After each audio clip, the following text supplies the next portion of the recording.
Dear Kotobukiya, if you were to put half as much effort into your frame arms kits as you do into your HexaGear line, like this Steelrain kit, we wouldn't have to have these little conversations. Anyway, here's another after build report review on the Kotobukiya HexaGear Steelrain with special guest appearance from the HexaGear Bulk Arm Alpha Jungle type.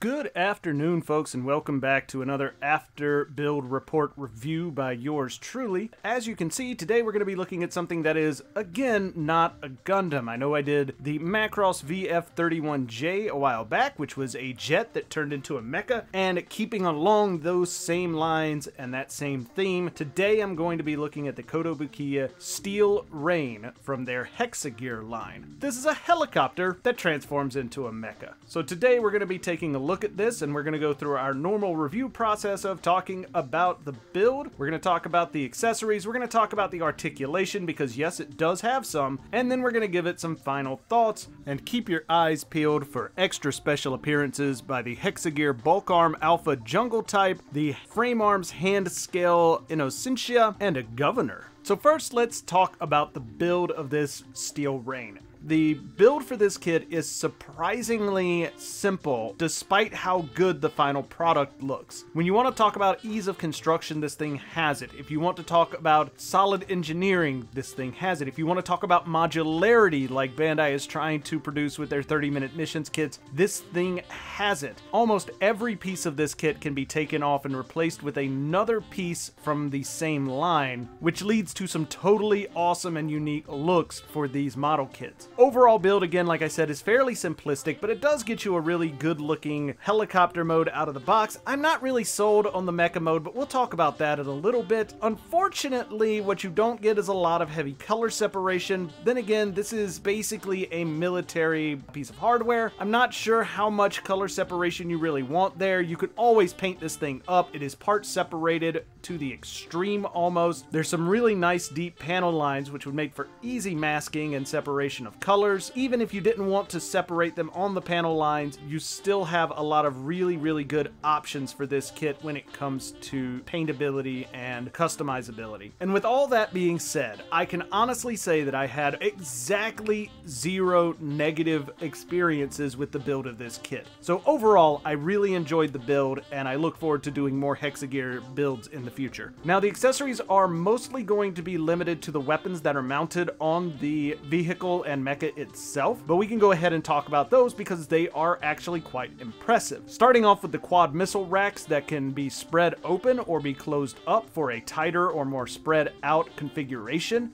These are pretty awesome. Each of these missiles is actually removable from the rack itself, so you can get some really cool firing poses if you want to wire that up, or however you wish to display them. You also get 2 of these multi-rocket pods. They're nicely color separated. You get 2 of them, 1 for each wing, though in the instruction manual it does show that these can be reconfigured so that you can actually attach multiple of these pods together, though in order to do that you are going to have to buy multiples of this kit, because I don't think they sell just the rocket pods as a modeling support good, which is a little confusing considering how prevalent those modeling support goods are for Kotobukiya. Last but not least, as part of the accessories, you get these 2 honkin' massive minigun mounts underneath the wings. They are fantastic. Each barrel is part separated. Each divider is part separated. You can even hook these up to the modeling support good machine gun, belt, chain, and drum. All of the weapons that you do get do store on the kit in both modes, which is a really nice benefit, and I honestly just absolutely love them. One other set of accessories that you do get with this kit are alternate canopies. You can get the fully enclosed canopy, which gives it that sort of Metal Gear kind of look, or you can go with the clear smoke gray plastic canopies that give it a more traditional, realistic warfare sort of look, so that it doesn't feel like your pilots are trying to fly by instruments alone. I really think that's a cool option. I personally enjoy the fully enclosed canopy look a little bit more, but to each their own, and you do have the option to have both.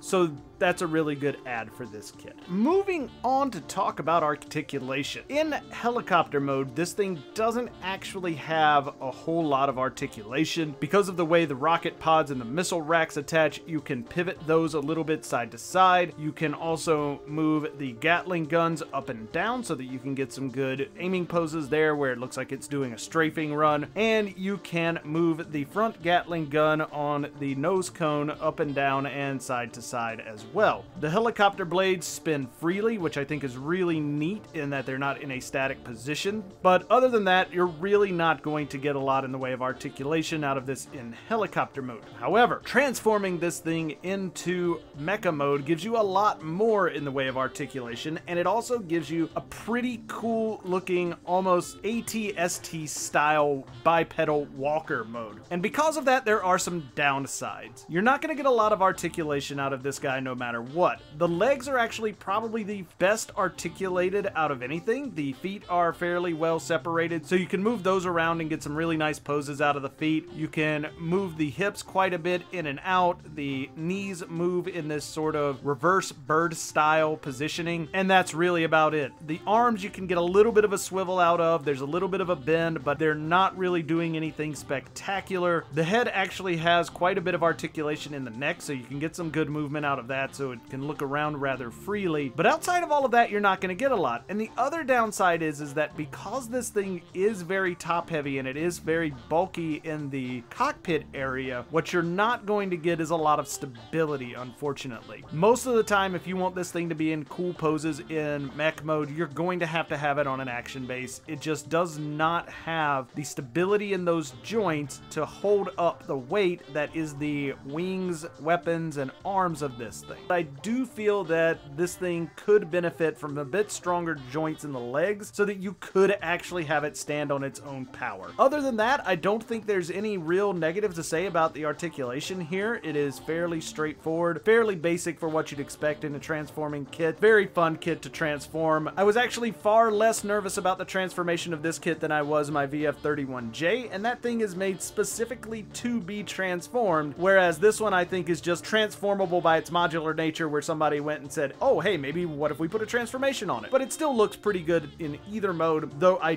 definitely prefer the helicopter mode. So what are my final thoughts on this kit? I like it a lot. I honestly like it better in helicopter mode than I do in mech mode, but I do like it a lot. The HexaGear line from Kotobukiya has been one of my fast favorites ever since I did the Bulk Arm Alpha Jungle type a few months ago. And even though I find their governors to be a little iffy and a little fiddly, I don't think it's for lack of trying. I believe they're just trying to maybe fit a little bit too much into such small 1/24th scale figures. Is this line for everybody? No, I don't think it is, but I would say give it a try. You can't go wrong with it, honestly. Most all of these kits are fantastic. If I were a kid and these were available as toys and action figures, they would have blown my mind. It's like, what if Metal Gear Solid but G.I. Joe figures? End of the day, I'm gonna have to definitely put together more of these HexaGears. I'm gonna have to find a place to display them. Overall, I'm just gonna have to find a place in my heart to continue to love them, even though Kotobukiya will turn right around and slap me in the face with another subpar frame arms kit. I'm sorry, Koto. You gotta get your frame arms under control. I know they're just there to sell the girl line, but come on, man. We know you can put in the good effort. We know you can get the quality here. Let's put that to use in some of your other lines. So there you have it, folks. There's my final thoughts on the HexaGear Steelrain. I hope you can pick one of these up yourselves and build it. I think they are fantastic kits. And until we meet again, like, subscribe, comment, but most importantly, keep building.